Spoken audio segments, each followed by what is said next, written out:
that America has given to music, and we can say that we donated this art form.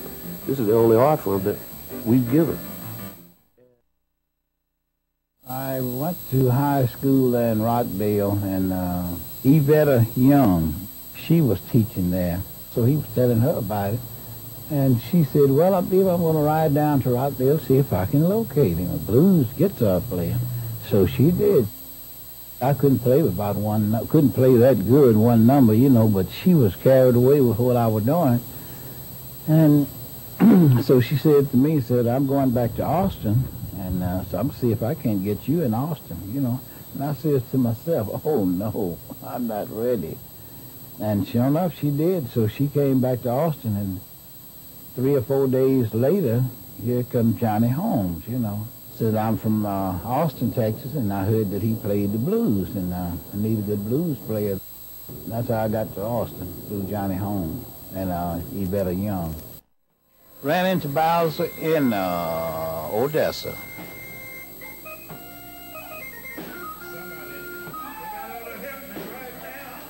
But this time we were looking for a piano player, and I don't know how Johnny found Irby, somehow. But anyway, so we got ready to have rehearsal. Johnny said, oh, I've got a piano player coming. He works software plant. He'll be here later on this evening.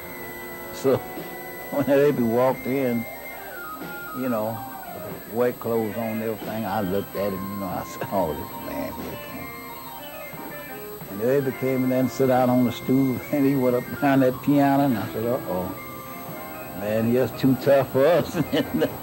So that's how I met Irby.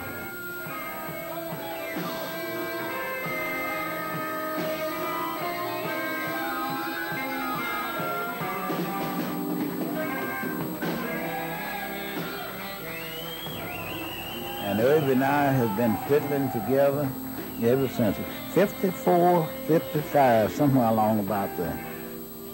That's how long we've been together.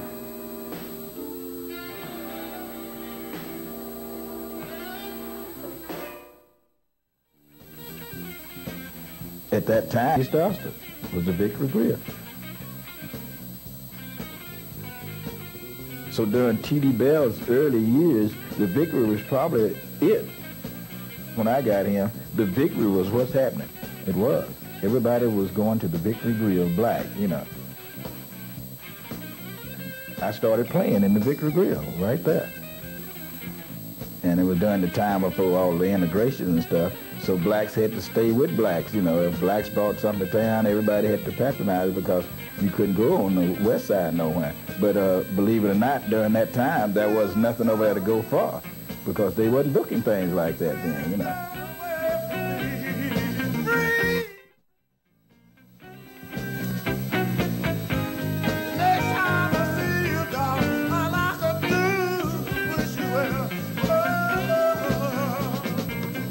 We used to have a TV show in the late 50s. It was called Now Dig This.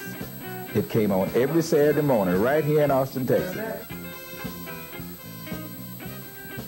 That's how we got known, starting off with the whites, you know. They'd see us on there every morning, you know, and they said, damn, that stuff they playing must kind of sounds good, you know. And that's what kind of started motivating white people to want black music with that show called Now Dig This. And then what happened was they started calling the East Side clubs for the band that they see on TV. You know, how do you get in touch with that band? Then somebody would, whoever it was, told them, call Charlie's Playhouse, you know, and they did.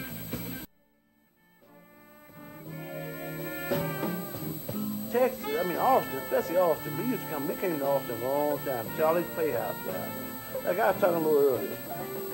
Right up here on 12th Street, from the Shalimar corner, clean up to where Sam's Showcase used to be. It was 11 bands playing up there on the weekend. I'm talking about 11 bands in a 2-block area. I ain't counting, I ain't add 11th Street in there now. Now if you want to put all that, Victor Grill, Charlie's Playhouse, all them other little clubs in there, right here on that little section of the east side of town, man, you have at least a good 15 bands playing on the weekend. all the bands were just localized in an area, and they had support, believe it or not. Each little club had its own little crowd, and they wouldn't go nowhere else. East Side was really it, especially that section over there, 11th and 12th Street. That was the strip. That was it there. It'd be 5,000 or 6,000 people milling between there on say from Friday, Saturday to Sunday. I'll tell you what happened. In the early 60s, Charlie's Playhouse, again, on a Friday night and a Saturday night, predominantly white. Because there was no place for them to go to get that kind of music. Right. No place. So Charlie's Playhouse was the key. It was the key. And a lot of the little clubs died when things integrated, too, on the east side. People started going to the west side, to clubs. Yeah, I'm sorry to say this, boy, but blacks done let the blues get away, man.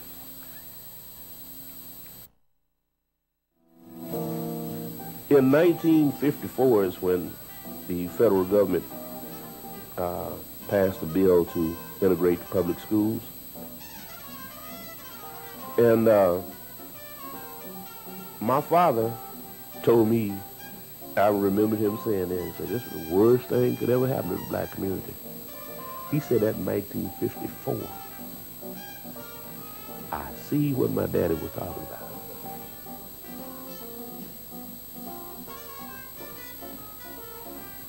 Before school integration, there were only black schools. You had your stars of the football team. You had your track stars. In other words, you had your students at those schools who were household words. Everybody in the community knew who they were.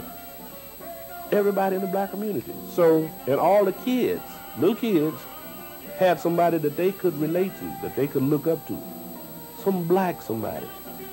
You don't have that now. Had we not had integration, we would have had more focus in the black area. We would have had more focus on what goes on within this given section of town. Our children would have been more focused on what's happening, you know. The black rhythm and blues bands would not have died the death that they died, because there would still be more black clubs. There would still be more venues for black musicians to play in.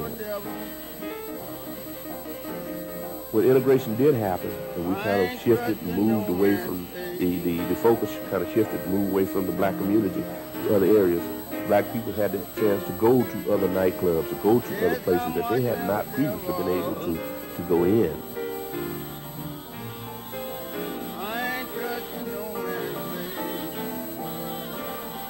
And what happened, like the music that the white kids, the young white bands are loving today was the music that T.D. Bell and Hubbard and those guys played in 1950.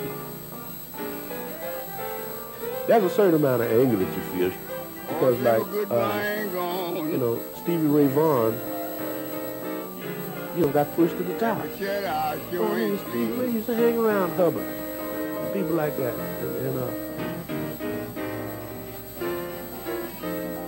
They're playing black music, man. That's what they're playing. They're playing something that they heard some black cat play. But they get pushed to the top, you know. Lord have mercy, look what we got here. Angela Strelly, I gave her first gig. She sang in my band. First gig, singing blues.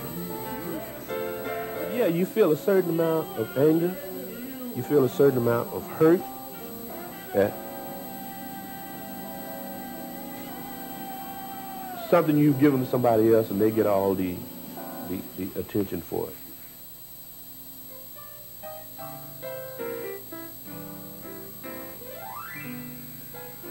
Basically, I guess the bottom line is, I want to get the community more involved in music and passing the word on. Don't let the ball drop here.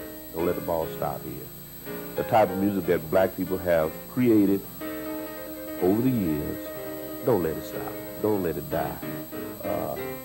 Take it to the youngsters. Expose them to it.